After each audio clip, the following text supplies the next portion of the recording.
So now I'm going to rapidly bring you guys down to an individual level. And this one, unfortunately, is represents 50% of the human population for women. I want to take you through a case for PCOS, but before I do that, I just want to, my slides are very short because I'm just going to go directly to PCOS and talk about the actual case. But I just wanted to say that there is a huge impact that, we ourselves were, let me just give you my background. For about 18 years, I was working for NIH, which is the National Institutes of Health in the United States. I just moved to India 3 years ago. And about 10 years ago, some of my fellows, sorry, I have a bad throat. Some of my postdoctoral fellows were doing some research in looking at literature. And one of them came to me, this is about 10 years ago, saying that, sir, is this possible because there are some issues in terms of chronic diseases and inflammation going away from plant-based diet. I was a big meat eater. 10 years ago, I was a big meat eater. I said, no, bakwas hai, it is not possible. And then she sat down with me and convinced me. She showed me all the data, and I said, okay, in that case, we should be able to put that up on our website. So my group used to handle the website and stuff like that, including all the patents that used to go to the pharmaceutical company. And I was amazed. So I started. Thank you. I started looking into it a little bit more, and I was absolutely astounded. My wife at the same time was practicing internal medicine and pediatrics just like a few miles down from me. And I started talking to her about her patients. And she said, yeah, I have some patients that have been talking about some movie called Forks Over Knives and some other movies and the China study, they read the book and things like that. I said, what is this thing? Looked through it, and I was absolutely astounded at the kind of information that is there for every one of us to see, but we just seem to ignore it, like Dr. Wartikar said. We just seem to ignore this very simple fact. And going through med school, you must have taken an oath saying, do no harm.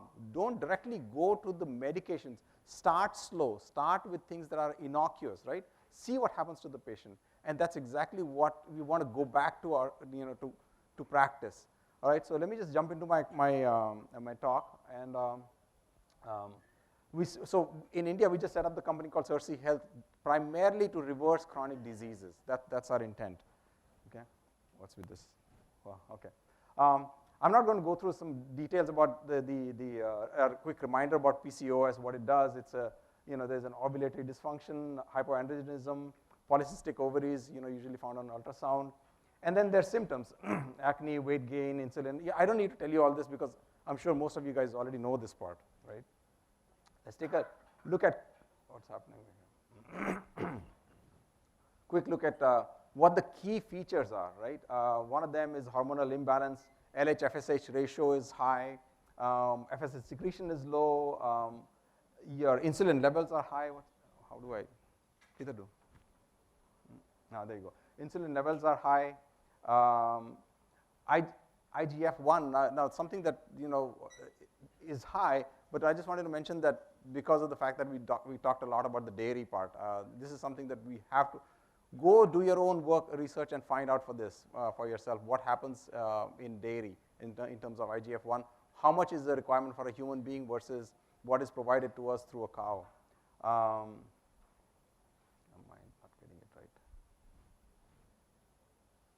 Should have pointed.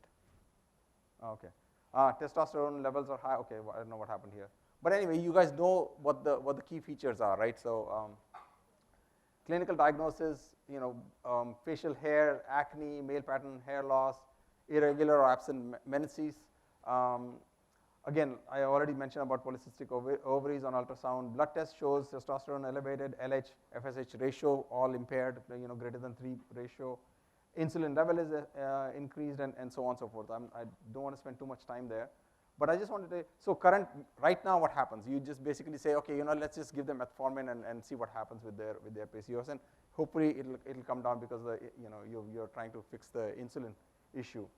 Very recently, we started using GLP-1 agonists for specific cases like obesity and so on, and that also can help with PCOS. And spironolactone effects on testosterone and all is reduced. And of course, oral contraceptives for regulating the periods, right? All this is fine. However, there's no, okay, let me just go through the prevalence really fast. I don't really want to spend too much time on this. My talk is not that prolonged, actually.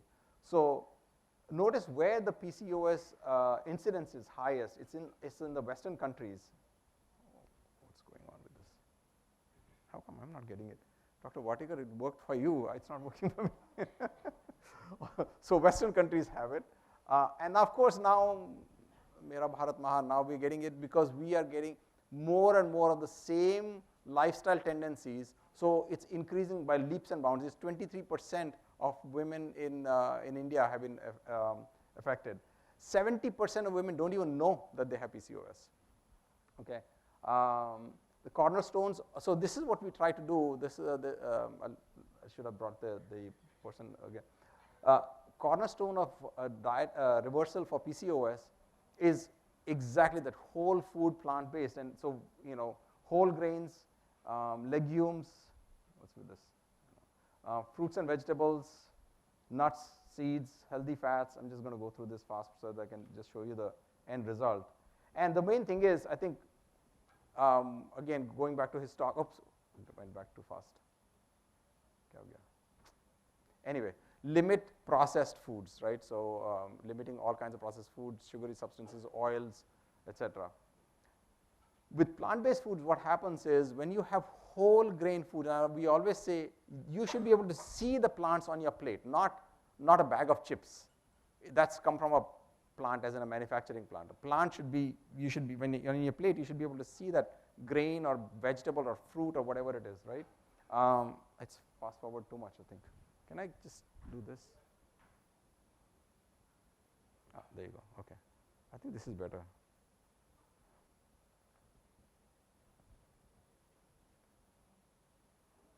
There's foods, and mechanism of action again is, you can stabilize your sugar level, stabilize your insulin level. High fiber reduces inflammation, regulates hormones, aids digestion. And another thing that I did not mention was brings down your, stabilizes your lipid profile also, thanks to the high fiber. And phytonutrients have something that animals can never compete with in terms of antioxidants, right? There are no antioxidants in animals. Again, the same thing, again and again getting repeated. Inflammation level is low. It's easier to manage the weight. Reduction of other chronic diseases. So there may be other comorbidities that can be reduced thanks to the fact that you're on a plant-based, or your patient is on a plant-based diet. Come on. Does it take time or just?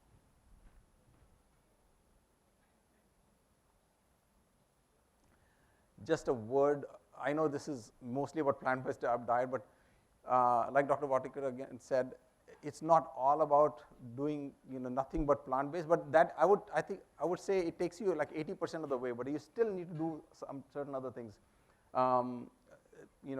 Pay attention to the physical activity that you prescribe to the patient, stress management, sleep hygiene is very important for PCOS, and of course mental health support. Okay, I'm just going to do this.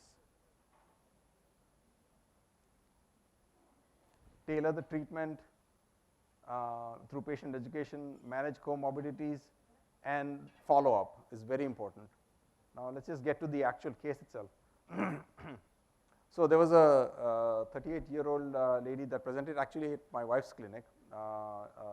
She had a BMI of 23, which is not bad. Oligomenorrhea, 3 to 4 periods a year she was getting. She had polycystic ovaries on ultrasound, acne, and familial risk of non-alcohol fatty liver disease. Okay, we put her on nothing but first initially we just said whole food plant-based diet, nothing else.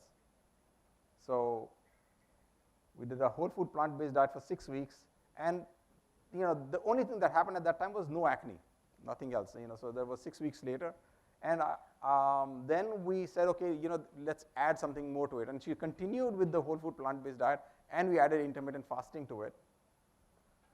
And this is not working again.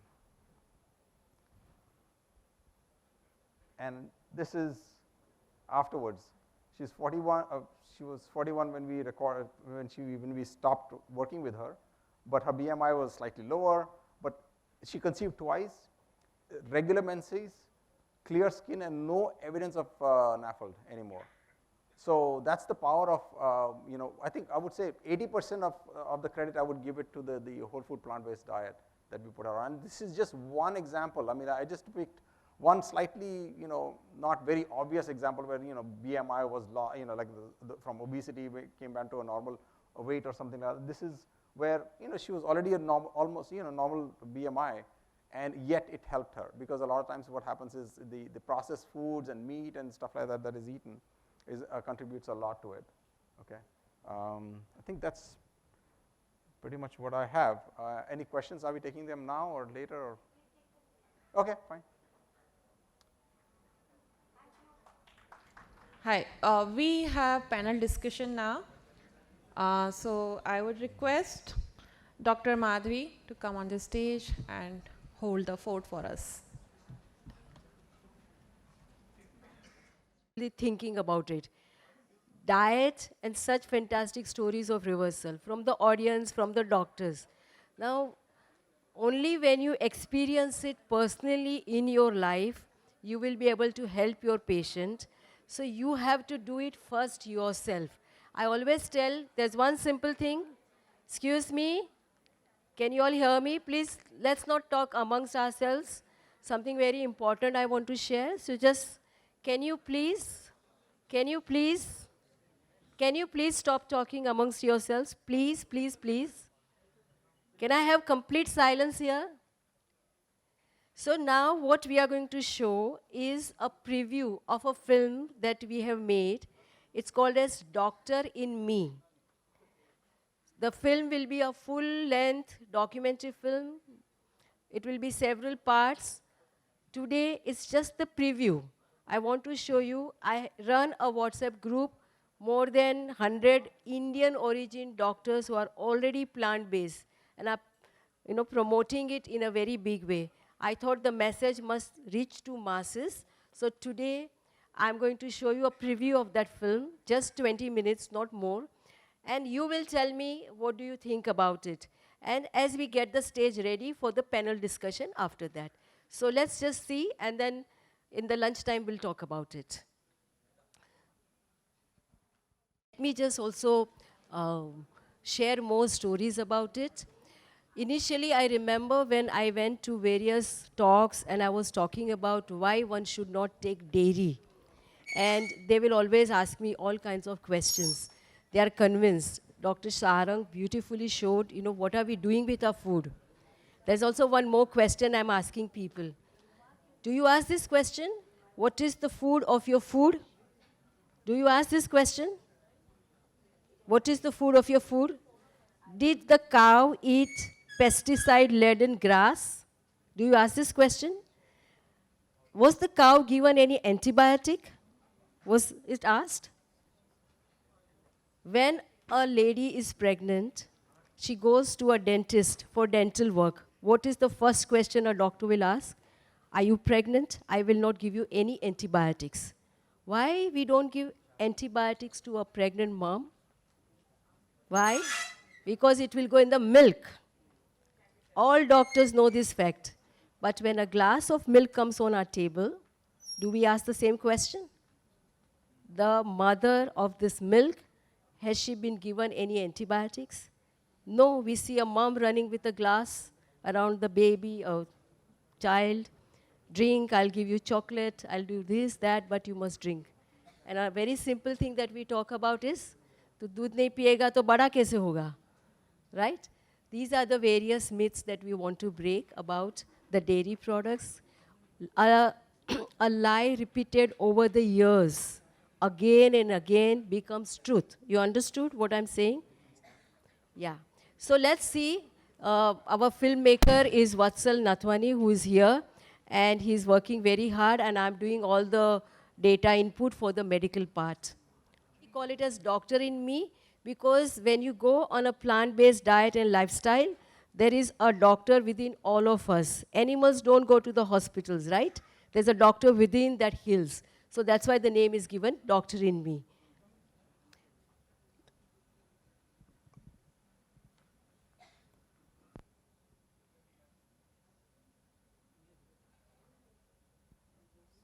Shah, a plant-based medical doctor for more than 15 years now.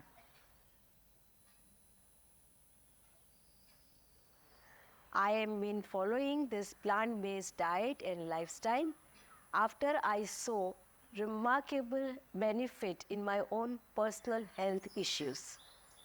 It has been 15 years since I am free of all those health issues. And therefore, I thought that this was a very important message that should reach out to the world. A very simple that starts right in your kitchen and on your plate and what you put in your own mouth.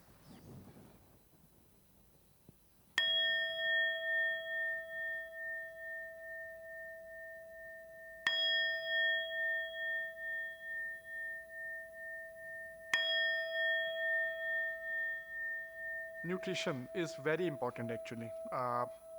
Most of the disease are actually the root cause in, if you look at most of the autoimmune diseases and lifestyle diseases, actually nutrition is the center, has to play a central role in them.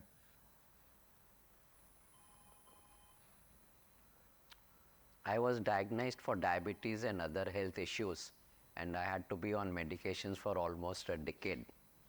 But when I came to know giving up dairy products would help, I gave them up overnight.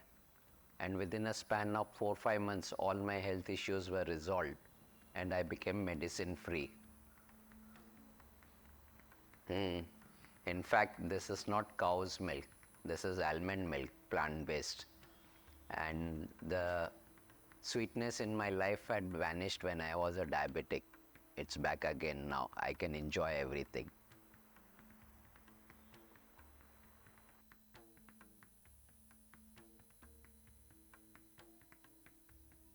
Second thing is, my father, when he followed this diet strictly, he lost 12 kgs.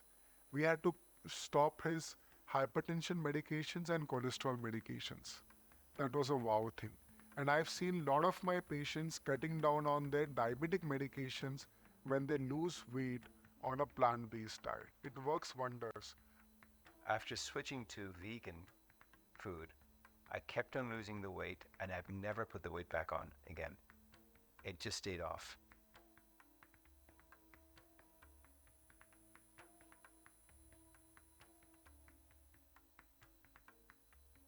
Dairy is bad for many reasons, but the first reason is that every mammal produces milk only for their young. And in nature, no animal drinks another animal's milk. That means pigs don't drink goat's milk and monkeys don't drink elephant's milk. So what are we doing drinking another animal's milk? And that too our entire lives.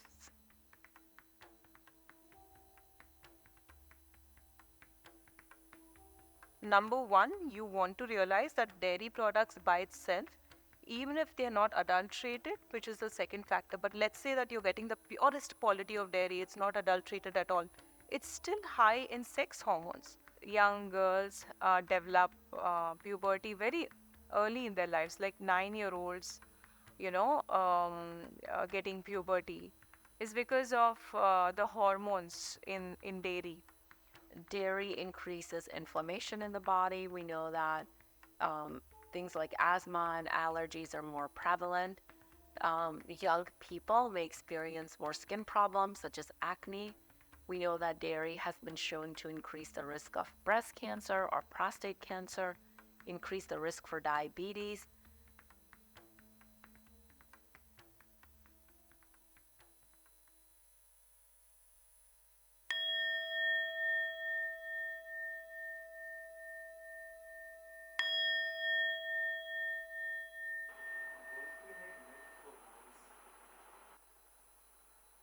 That's again a thought form or a belief form based on whatever we've been fed in. So when you look at mathematical numbers, beans, nuts and seeds, mathematically, number-wise, they have much more calcium than milk.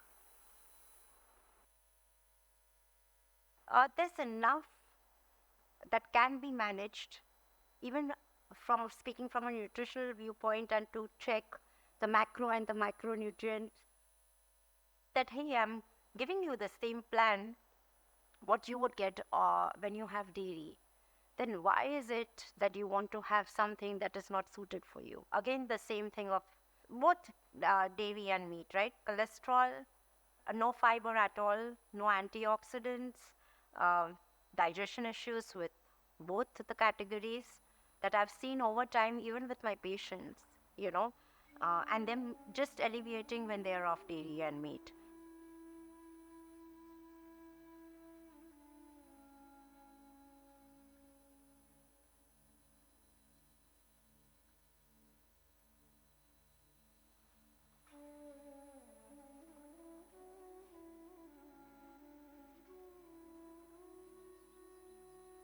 And the minute we dropped dairy, we saw plethora of improvement in my health, not just cholesterol, but migraine, which I was suffering from the age of 18. I had rosacea, very, very severe skin disease on my face, and I used to, have energy dip, very stressed, depression, not very depressed, but like feeling horrible about my skin. ये सब ठीक हो गए, just with that one diet. So when we look at the red meats and a lot of the animal food sources, they affect our body in a multitude of ways. Now it certainly promotes inflammation, which is a big trigger for heart disease. Now they've also shown that red meat increases your TMAO levels, which is your trimethylamine N oxide levels, and these have been strongly correlated with heart attacks, essentially, and coronary artery disease.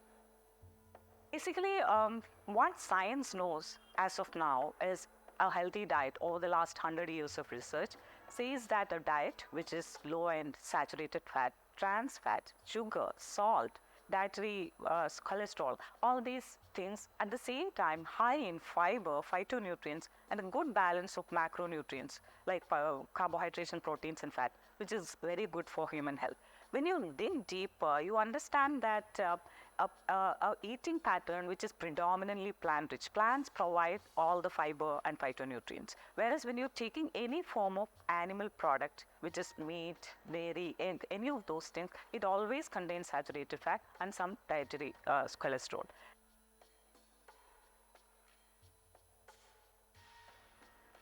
So animal proteins, certainly it has been shown again and again in literature, in peer-reviewed studies, that it definitely causes cancer.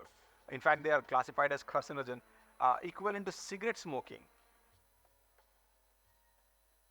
And in December 2018 was the last sonography which I did, and in that it came that the cancer, the lump has reduced much in size and it has calcified, so it's no longer malignant.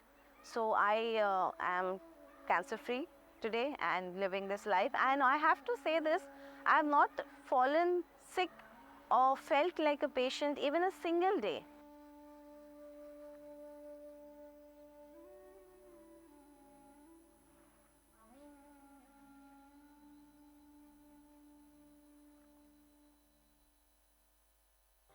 And whenever I say I'm a vegan, people start making fun of me, saying that "Arey, jaan hi nahi hai isme to."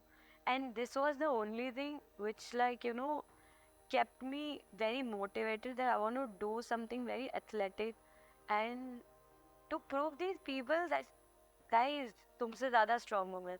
तो मेरे लिए हाँ, मैं दिखा देती हूँ. तो मैं हमेशा से इतने साल में मैंने इतने ट्रैक्स किया है. मैं हमेशा से दाल चावल पे ही सर्वाइव किया है मैंने. मैं तो कुछ भी फैंसी प्रोडक्ट्स भी कैरी नहीं करती थी.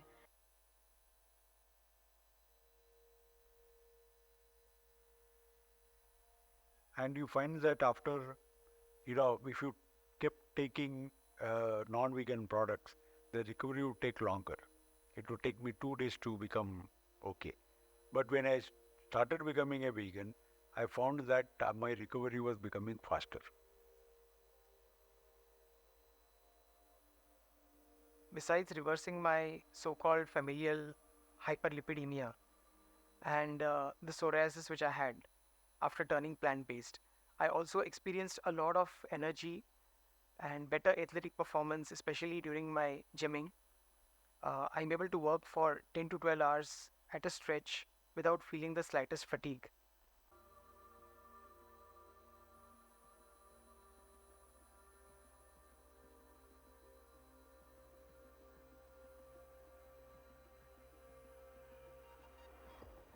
Yeah, it is very true. I never took any medicine. For how many years? From the birth, I never took any medicine. Sorry. I'm only 82. And you are so fit. You do running daily? Yes, of course, almost every day, except when traveling. Without much change in my physical activity, when I resorted to plant-based diet, there was a huge drop in my heart rate. Okay, it came down to around 65. Now that I've started, this drop in the heart rate, my change in the diet has made me to run a lot. Health-wise, we have gained so much, and we have gone through so much of the health issues, and we have been recovered. And me and my wife Naina, we are 79-year-old, and we are working full time for charitable causes and doing something for the good for our own self as well as for the society at large. Being a septuagenarian athlete at the age of 74, my preparation time decreased when I had to run a half marathon or 5 miles or whatever, My performance time decreased and my recovery time decreased.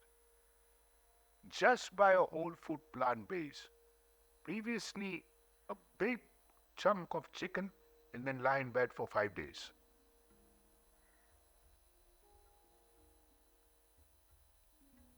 Even if everyone in your family has diabetes, hypertension, heart disease, is obese, even then you still have a chance to skip these diseases, avoid them altogether if you're following a healthy enough lifestyle.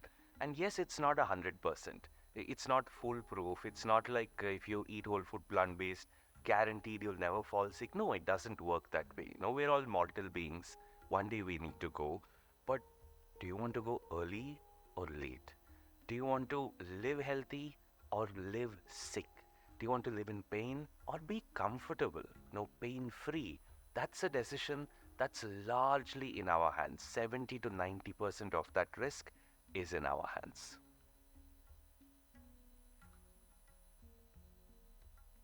Yes, it does run in my family. Like my mother, my aunts, they all have hypothyroid. But I won't say that thyroid runs in my family. I'll say the habits run in my family, the eating habits. When I changed the eating habits, I reversed it. When my mother changed, she reversed it. So it is more about the habits that are running in my family. In the mid-90s, as a vegetarian, not a vegan, I was consuming a lot of milk products and some long hours, so I started getting mild tension headaches 2-3 times a week. And then I became vegan, then they decreased, then I became a healthy vegan, wholesome plant food, minimal oil and processed foods. And they went down even further, but they persisted. But I found that as I became healthier and healthier, in 2008 they completely disappeared. So for 15 years I've not had any headache.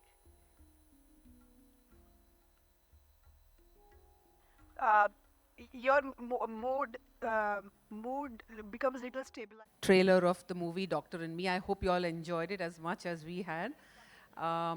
We are going to have the most awaited panel discussion now with an exemplary set of doctors.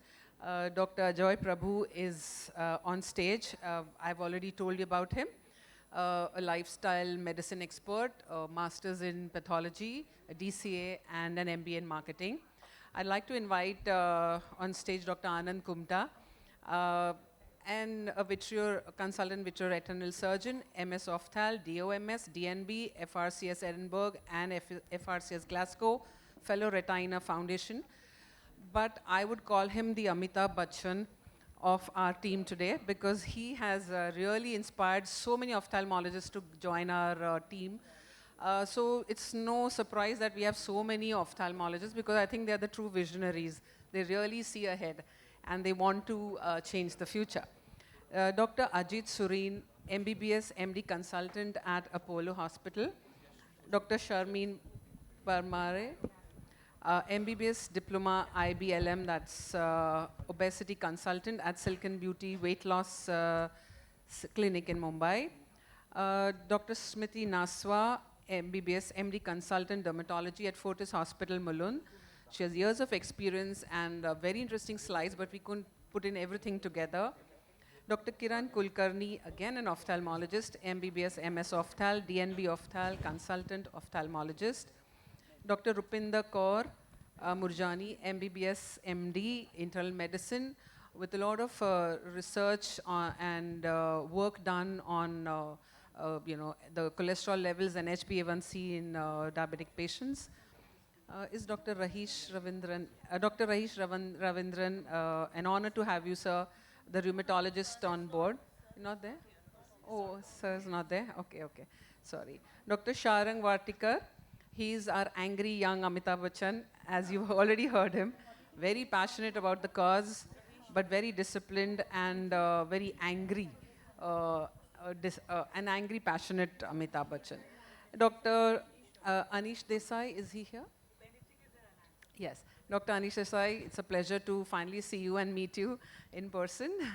Most welcome, Doctor. MD, FCP, PGDHEP, founder and CEO.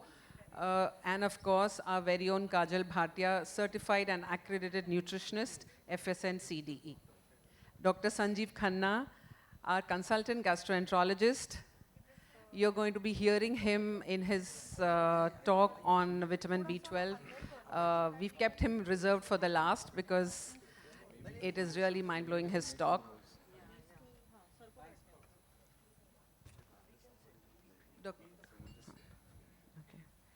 Dr. Rohit Modi, consultant ophthalmologist, also on board with us, and he's the silent Amitabh Bachchan.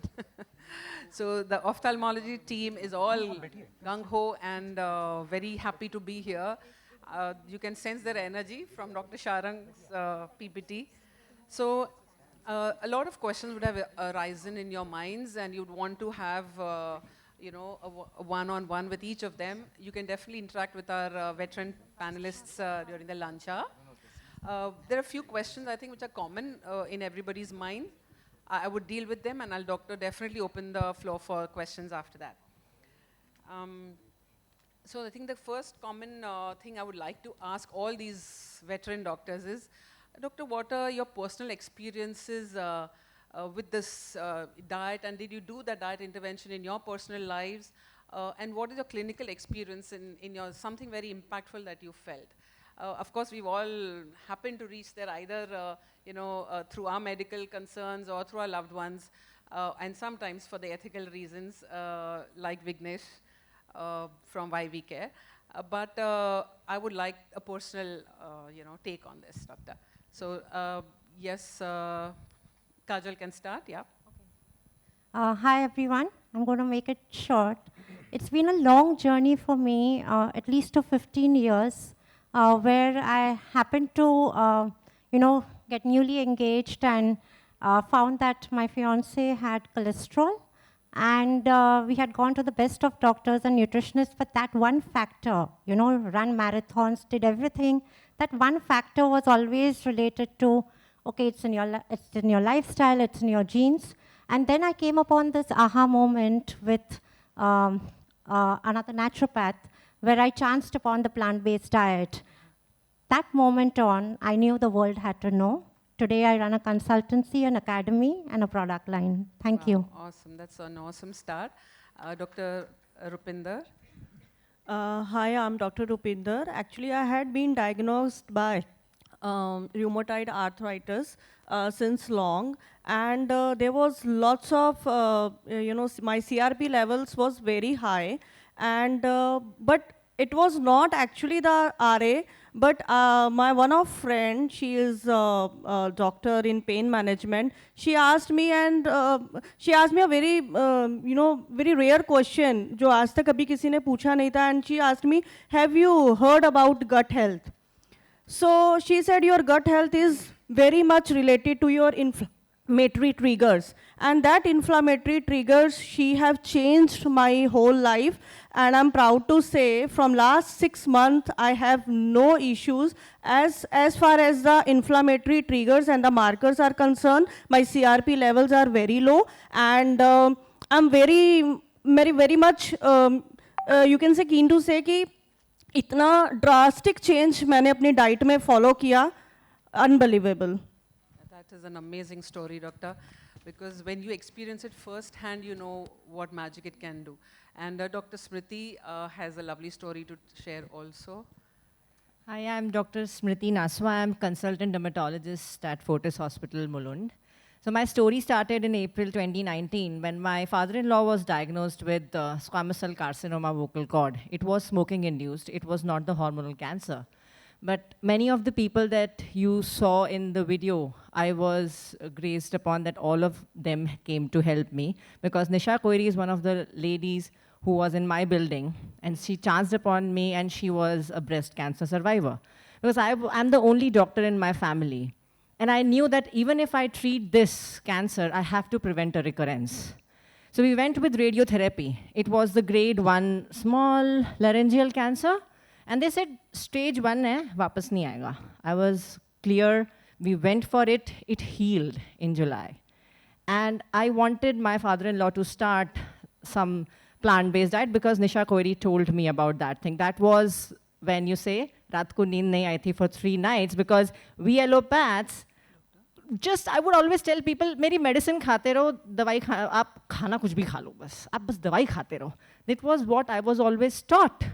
In 3 months, in November 2019, he got a recurrence.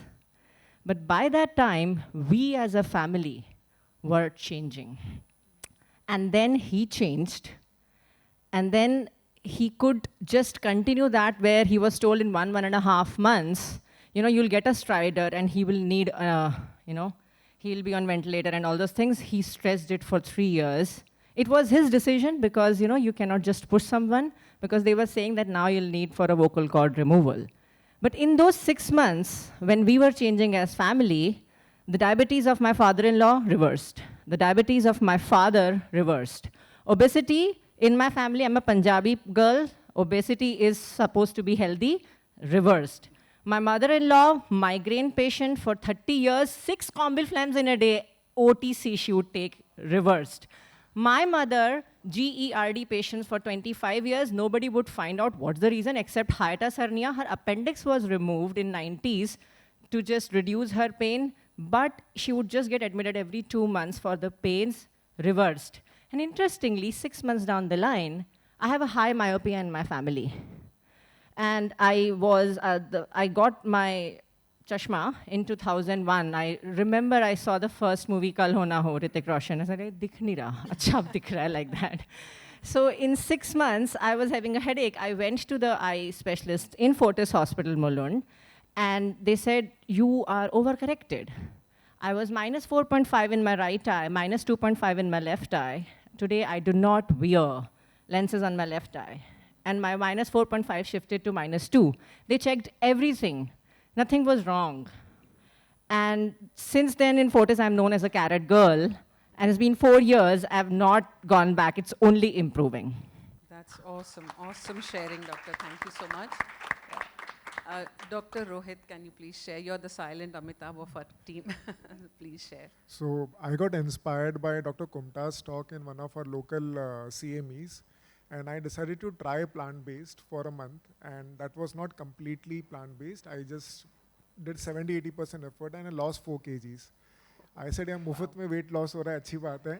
And then during the COVID time, I read a lot about it and lost 14 kgs, which I have maintained. And I will be participating in my first triathlon next week, and I'm recovering well after the workouts. Superb. So it does, I'm not taking any protein supplements, it is just plant-based. We do take B12 and vitamin D3 supplement, which we all need. But apart from that, and a lot of my retina patients, when I see diabetic macular edema, one of the patients actually in 3 months could reverse his diabetic macular edema, which just being on a plant-based diet, his, the numbers, glycosylated hemoglobin came down, weight came down, and that was a wow factor because I've always been taught if you see macular edema, you need to inject. And we keep on repeatedly injecting. And I routinely tell my patients, though conversion rate is low, we give a plant-based diet chart to every patient that if you want to get out of this chakravyuh of anti-VEGFs or reduce the numbers, you need to shift to a plant-based diet. Wow. Thank you so much, Dr. Rohit. That was really insightful. Wow. Yeah, Dr. Kumta, the lead Amitabh Bachchan of our team. Yes. Hello, my name is Dr. Anand Kumta. As a retina specialist, I treat a very large number of diabetic retinopathy patients. My entire family on my mother's side as well as my father's side are diabetic. So I've always been very, very scared about getting diabetes. So in fact, I was on a ovo-lacto-vegetarian low-carb diet for many years. And about 8 years back when I was researching about diabetes and also the ethical aspects of food, I started following a whole food plant-based diet. I lost about 7-8 kilos. My HbA1c, which was around, between 5.5 and 6, came to 5. I had hyperlipidemia, for which I was refusing to take statins because we all know the side effects of statins. And it just magically disappeared within a month. And a psoriasis lesion which I had on my shin bone, which lasted for 5 years. Within a week, it's actually within a week, it just went away, never to come back again. I had acidity and reflux. I had to take PAN 40 and this all the time. It just magically went away. And I feel much more fitter and stronger than I have ever felt before. That was awesome sharing, Thank Dr. you. Kumta. And to let you know, he's a very, very busy doctor. And there's a waiting time, I think, of 2 hours in his clinic. But he still takes out time to explain, even while checking his patients, to tell them about the diet, even while he's just telling. There's no time, but he will try and push it in. And then when he knows that they require serious intervention, he would send them to a proper nutritionist who can deal with the same and follows a whole plant-based diet. So thank you, Dr. Kumta, for being so passionate and so ethical with your patients. Thank you. Yeah. And I'm so sorry, I have skipped Dr. Sharmein here. Please pardon me for that. Yeah. Hello, everyone. I'm Dr. Sharmein Barmare. I'm an obesity consultant, a lifestyle medicine physician. I'm also scope certified by the World Obesity Federation. So I started my practice in 2002 and as an obesity consultant. But in 2021, I was introduced to lifestyle medicine. So it's an evidence-based medicine and a non-pharmacological approach where you prevent, treat, and get your chronic diseases in remission. And a whole food plant-based diet is one of the pillars of lifestyle medicine. So when I was preparing for the exam, I was so convinced. There were so many scientific evidences in there. So I decided to follow a whole food plant-based diet. So non-vegetarian food was a daily consumption in my household. So when I started with this and I saw a lot of positive results on myself, I lost weight. I used to suffer from allergic rhinitis, that disappeared, and energy levels improved. So my family saw all these positive results and they too have started following, my relatives have started following. And I also recommend to my patients to follow a whole food plant-based diet. Thank you. Thank you, Dr. Sharmein. Yeah, Dr. Sanjeev Khanna, can you share how did you get onto this platform? So I'll keep it short because you have to tolerate me again after this. And it's very clear, you can see my fingers, they're still deformed. Okay, I have bad psoriatic arthritis which runs in my family. And that stopped me from running, that stopped me from playing. I was a university level badminton player and everything stopped. And I went through the usual treatment with the best rheumatologists and they were all close friends. So I was put on methotrexate and weekend methotrexate and Monday morning I would be like a wet rag. And then my SGPT started going up and all sorts of things. So after going through all that, I just chanced, I used to surf YouTube and a chance to look up Dr. Neil Barnard and his videos. And then I got convinced, and especially his line that, he would dissect ribs in the autopsy room and see people dying of cerebrovascular disease and cardiovascular disease, which would be shown to him as a medical intern. And then he would go to the medical college canteen, and he would be served ribs for dinner. And that made him stop. And that convinced me. And within a year of stopping, I was never a big meat eater. It was an occasional thing. But dairy was strong because, again, as Dr. Smriti said, Punjabi khana, so doodh, dahi, lassi, hota hi hai, There's a very famous saying in a Punjabi household, Dr. Smriti, you'll know, that if somebody comes in and you ask them, कि चाय लोगे कि ठंडा लोगे, तो they say, जब तक चाय बनती है, लस्सी पी लेंगे. So it's like that. So it went on, and giving up dairy was possibly the turning point. And then I got introduced through a common anesthetic friend of mine to Dr. Rupa Shah. And that has been a big turning point, and her constant encouragement and help. So you can see that everything stopped. Of course, I can still perform endoscopy with all these fingers and all the other joints, and but I have stopped getting any further joint involvement. So that's been my story. Thank you. Thank you, doctor. That was so kind of you to share that. Dr. Anish, please. Yeah. So, in fact, if you'll see, the cornerstone of any management, which we learned in medical textbooks, is first diet and exercise. And I think that's what we have been forgotten. In fact, I write a weekly column in the Daily Guardian which says that food is medicine. That's what you mentioned, and that's where it should be, that the food should be your medicine. Absolutely. And again, the experiences are with management of weight. I think that's the most common thing these days. Sure. And managing a balanced, healthy diet with the restrictions of things are going to help you. And that has helped in weight control, that has helped in different other lifestyle issues. And therefore, as I said, if we look at food as medicine, that's where we can go further at this point of time. Thanks. Yeah, that's well said and well taken. Yes, Dr. Surin, yes. Thank you. I'm Dr. Ajit Surin. I'm a rheumatology doctor. I myself had migraine. I had quite an acid peptic disease, and my sugars were also impaired. Not over diabetes, but I had impaired glucose tolerance. So I did start taking metformin and other things, but after changing my diet to some extent, I would say I have not become a teetotaler, but definitely I have achieved a quite lot better health after starting this diet.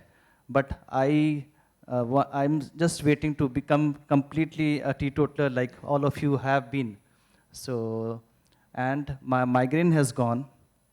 My HbA1c used to be 6.5, and now it is within 6. I mean, its last one was 5.6.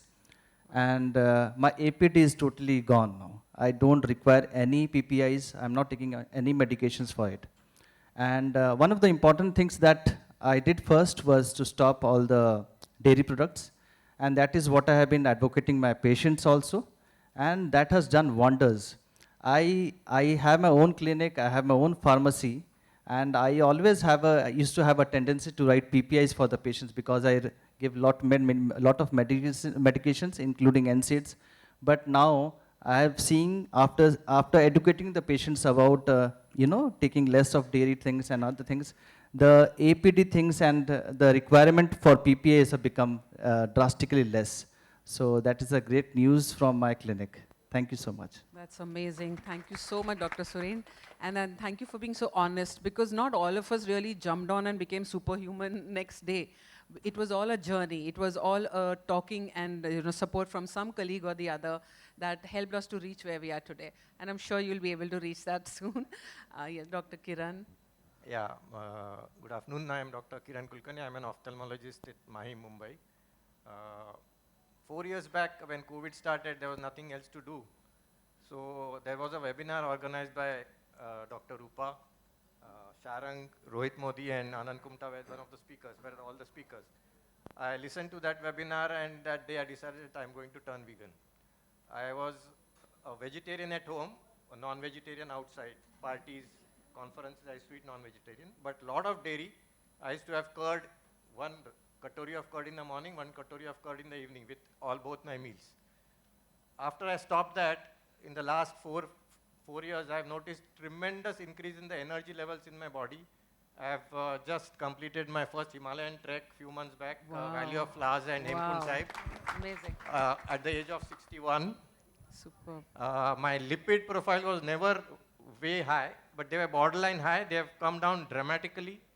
My GI symptoms have gone down. Constipation is gone. I was diagnosed as irritable bowel syndrome. That is no more existent.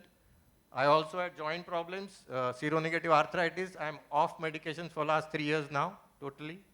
I still am on a small 2.5 milligram hypertension tablet, which I hope to get rid of in the next few months. Awesome, doctor. Thank you so much. That was amazing share. Yeah. Dr. Sharang, Dr. Ajoy. This is Ajoy. I already kind of mentioned to you folks what my journey had been, but I'm just gonna. I was listening to Dr. Kumta. He and I kind of closely related genetically, so I can think about. A1C was 6.2. I had triglyceridemia. I had my LDL was 270 or something. This is about 10 years ago, and I had GERD. And I also had, I hate admitting it to the public, but I will admit it, I had hemorrhoids because I was a very big meat eater. I was eating meat all the time. And then about 6-7 years ago, when I told you about the story about my postdoctoral student that came to me and said, oh, look at this data and so on and so forth, I started investigating it. And today, I'm close to your age, I'm 60. I have none of them. I don't even have pre-diabetes. I have no issues with GERD or nothing. I mean, hemorrhoids, I had no idea what that was. Hemorrhoids developed when I was 38 or 39, and I have none of that. One other thing I want to mention is that about 10 years ago, I used to be a big one of those, I want to build muscle and eat a lot of protein, chicken and blah, blah, blah. And I used to run also quite a bit.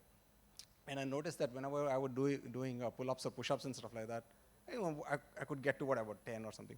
But now the inflammation level is so low that I far exceed what I used to do when I was like 50 or certainly 45 or definitely when I was 30. It's amazing what the difference is. So just, keep that in mind. These things are possible, absolutely possible. Wow. That's really, really nice. Thank you so much, all the doctors, for sharing a personal this thing. So doesn't it feel like a family? How many of us would really come out of the, I won't say closet, but yeah, we were there almost, not showing that we are also ill and having diseases. But yes, all of us I had hypertension. So all of us have went through something and realized that what we're giving others is not really the way I would want to live. I wouldn't want to take pills all my life because I know there is a lifestyle problem and I'm doing nothing about it. So I think we've all been honest enough to admit somewhere that this is not right. And I'm sure you're all here for the same reason. I would now take up, I know I've left Sharang out here because he's going to share about... I'm actually the odd one out here. I didn't have any problems that went away. So I can see that most everyone seemed to have some issues and which disappeared. For me, it was slightly different, but I think this may not be the right forum. We'll take it some later. No, I'm surely going shooting the next question at you because the biggest question in the mind is, theek hai, all of us experienced it, we went on it, but what about a protein? It's the biggest fear and doubts. Ki meat, egg, fish, dairy taken off, and then how do you meet the recommended daily requirement? So I'll break this into two questions. One is, how do I meet my daily requirement? And how does content and quality differ between animal and plant sources? So Dr. Sharang has already given a great talk on protein, muscle and meat on why we care. It's on Instagram. You all can see it later. But right now, the question is at him. Yeah, so keeping it short, what I would say is that when you talk of individual components, it is not the right way to look at food. Food has to come as a package. Like, yes, if you say, are there more proteins in animal products? Yes. Serving-wise, yes. In fact, you would be surprised if you look calorie-wise, broccoli has more proteins than beef. Okay, but that's calorie-wise. You will not be able to eat that much of broccoli, which is understandable. Beef, you take little amount, you get a lot of calories, and you get proteins as well. But along with that, what else are you getting? Like at Sir said, you're going to get TMAO. You're going to get hormones, you're going to get saturated fats, you're going to get hormones, you're going to get a lot of other things. And what you're not going to get, again, as madam said, you're not going to get fiber, phytonutrients. Yes. In fact, you would be surprised everybody's talking about protein, protein, protein. There's a lot of theory behind why this came up in the 1970s and all. We don't have time for that. You can look it up. But bottom line is, we are fiber deficient, and nobody's talking about that. In the US, only 5% people fulfill their fiber requirement. I thought in India it would be better. In India, 70 people do not. So only 30% people are fulfilling their fiber requirement. I was personally surprised. Oh, wow. So, we have other things that we need to worry about. And when you look at it, you have to look at the package. There's another thing going on that, plant proteins are incomplete proteins. They don't have the essential amino acids, which is also wrong. Absolutely. Animals don't make proteins, plants make proteins. Yes. Animals are just the, middlemen. And every plant protein has all the amino acids.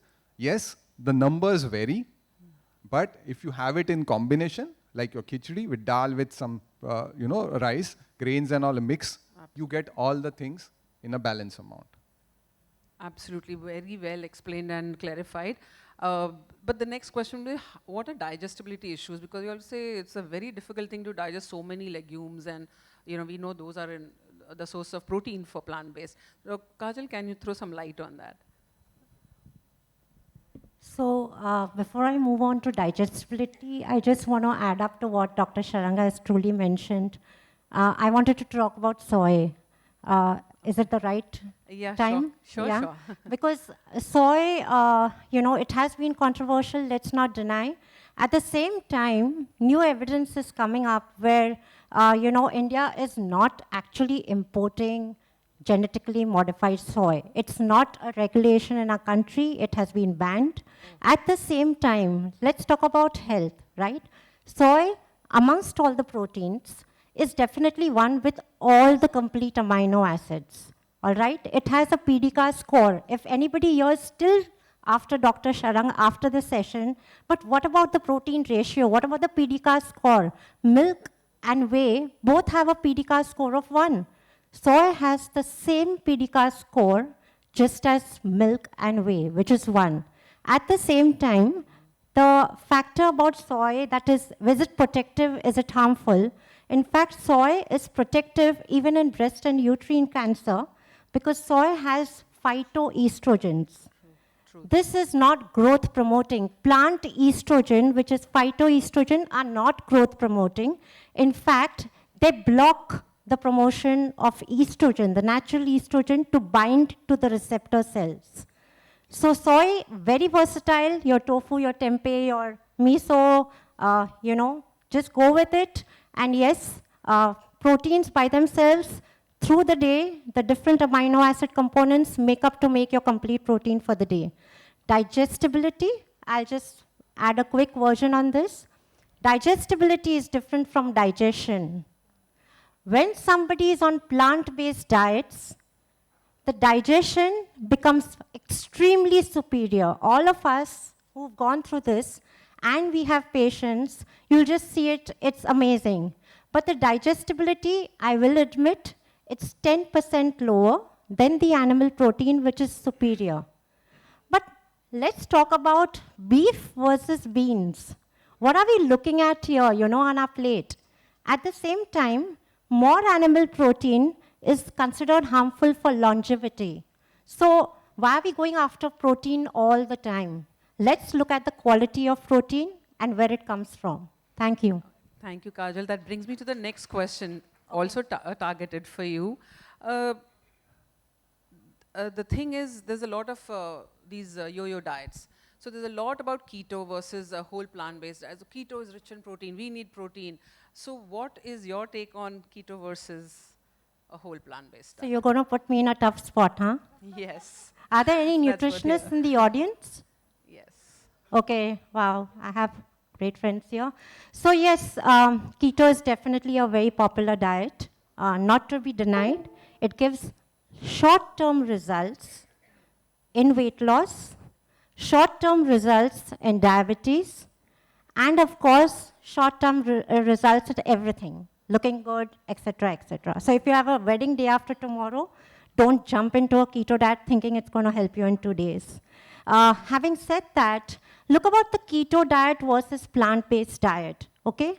Keto is not nutrient dense compared to plant-based. Exactly. All right? Keto has, and Dr. Rajeena has already touched on it, so I'm not going to share more about how high-fat, high-protein diets add to so much of saturated fat in our body, increasing our cardiometabolic markers. All right? It's a risk. It's a big risk. We have studied, I mean, Ela and me, we run a plant-based academy, and we have so much evidence and data which shows that just to have 17 essential nutrients which are missing in a keto diet, you need to have 32,000 calories. That includes the vitamin C, which is not there in the keto diet, no fiber, no antioxidants. Be careful, it is a short-term plan. It's definitely not meant for long, also fatal in the long run if it's not done well. So yeah, that's my take. It's a long thesis more, but that should sum it up. Yes, that was quite a good summary. I know there are always pros and cons, but overall, if you see, no winner like a whole plant-based diet. Dr. Smriti has some experience on some of the patients who do a lot of gym diets. Hi. So, being a dermatologist, I always tell people skin is the mirror of internal body and mind. And that's why people should include the skin checkups in the health checkups. Because if we all know whether it is acanthosis nigricans, or obesity, or the stubborn acne, or the early androgenetic alopecia, or hirsutism, even some people will come to us for the stretch marks removal, but it's all coming as the beginning or the very early marker of all the lifestyle diseases that they are coming up. We are seeing acanthosis as early as 6 years of age, and that's alarming. So I have, I have had such experiences with the gym diet. Now that's what I have started calling it to explain it to my patients. And I have been fortunate enough to consult some gym teachers in which I used to ask them, how do you give diet? Ma'am, wo bas apne aap calculate kar liya. I said, how did you calculate it? So they said, see, usually we give जितना ग्राम पर kilogram का protein है, लेकिन हम gym वाले हैं, so we'll give 1.5 gram per kilogram, or we'll go 2 gram per kilogram. And that protein is the source is chicken, egg, dale. If you are vegetarian, then you can go for paneer. So in that note, we have to have 5 eggs in morning, 5 eggs at night, and this is how we calculate. I said, what about dal chawal? That does not have protein, that is sugar, carbohydrate. I said, you have to focus on the full plates. That's why ethnic cultures around the world, it has been proven in the 4 blue zones of the world that the rural ethnic culture of that particular continent were healthier than the urban people. So when I started doing that, I'll quickly tell you 3 cases which will summarize. One lady, 60 years old, lean, thin, but she wanted 8 kilo weight loss. So she went with a very leading brand of supplements, protein supplements. They said, 1 meal you can have a day of your khana, ghar ka khana, 2 meals, just have my protein powder, morning and night. She got her weight loss of 8 kilos in 3 months. She came to me with nails which were looking like eaten away by rats, nibbled away by rats. It was not something like some brittleness of nails or ease because she was nutritionally deficient because of the proteins. No. It was nail lichen planus, the autoimmune disease of nail lichen planus. So what happens is that the protein is the biggest kilodalton by molecule. If you do not have the fiber, the gut bacteria will die, and they will not break it into amino acids. If that big protein goes into the bloodstream, that will create antibodies. Then those autoantibodies, according to whatever your genetic makeup is, will start targeting. And because skin is the mirror of internal body and mind, it is our laboratory, the first thing comes is on skin, hair, and nails.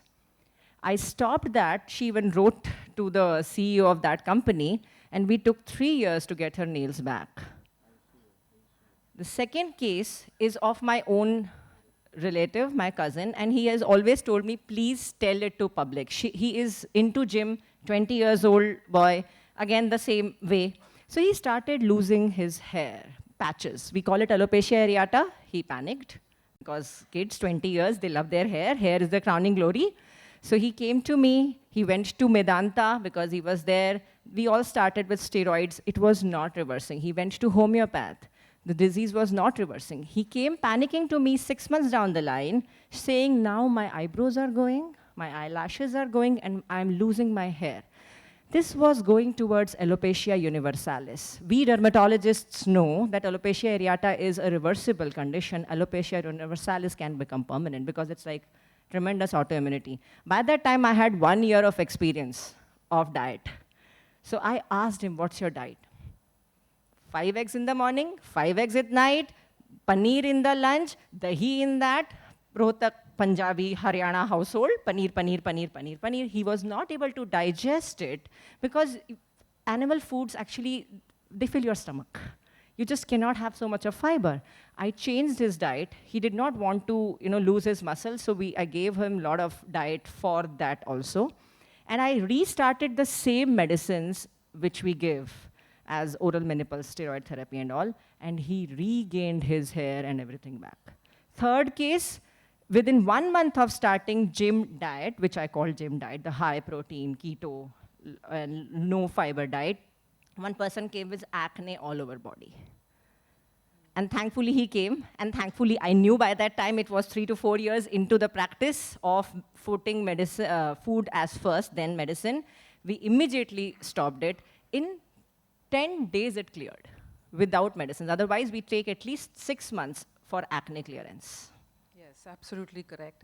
And even our patients come and say that, doctor, we are sorry. We forgot, I took milk by mistake and I developed one breakout again. So they also are able to correlate that now. I'm going to take the usual questions are there, but there are questions coming in from the audience. I do want to take them. This is especially for Dr. Rohit. I'm a vegetarian purely, only milk and milk products I take. What else I can do except stopping milk and milk products to get best output of plant-based diet? You don't need to do anything special. Good mix of whole grains, legumes, vegetables, and nuts and seeds and fruits is going to make sure that you get all the nutrients. You will need supplementation for vitamin B12 and D3. Sir is going to cover a lot more in that, and his knowledge is much more than me in that. But you don't need any more supplements. If you're taking a good quantity, a mix of these things, the problem is that a lot of people, especially the young people, they think that vegan means, taking excess amount of fruits and some vegetables, and that's where they can get a bit weak and all. You need to take good amount of legumes and whole grains that will supplement all the nutrients you require. Absolutely, absolutely well said. So I would just add to this is that even if you're not able to give up the dairy, don't focus on removing. Nikalna always dukhi karta hai insaan ko. No, ye band karo, wo band karo. It's very depressing. We've all gone through that. But the joy is when you are adding. Khate raho jo chahiye, but add the fruits, add the whole grains, add the vegetables. And suddenly you'll reach a point where you no longer crave for your dairy. You forgot to drink tea one day. And you say, Arey wow, ye to bhul hi gaye hum. Because your body has got the nutrients, hence no craving for the wrong stuff. So my simple answer is focus on adding, not subtracting. So that was a question for Dr. Rohit. How would you differentiate between whey and soya in terms of phytonutrients? I think that Kaajal would be able to answer. I think I kind of covered it. Basically, soy does have the fiber. We are talking here again about the fiber. And I just want to touch upon, if I may, about how whey, what is whey? So whey happens when actually anybody who's had chas, which is buttermilk, or curd, if you see the layer on the top, that is whey, all right? Let's just say that somebody smart realized that this could easily be dehydrated, spray dried, and put it into a box and call it whey protein.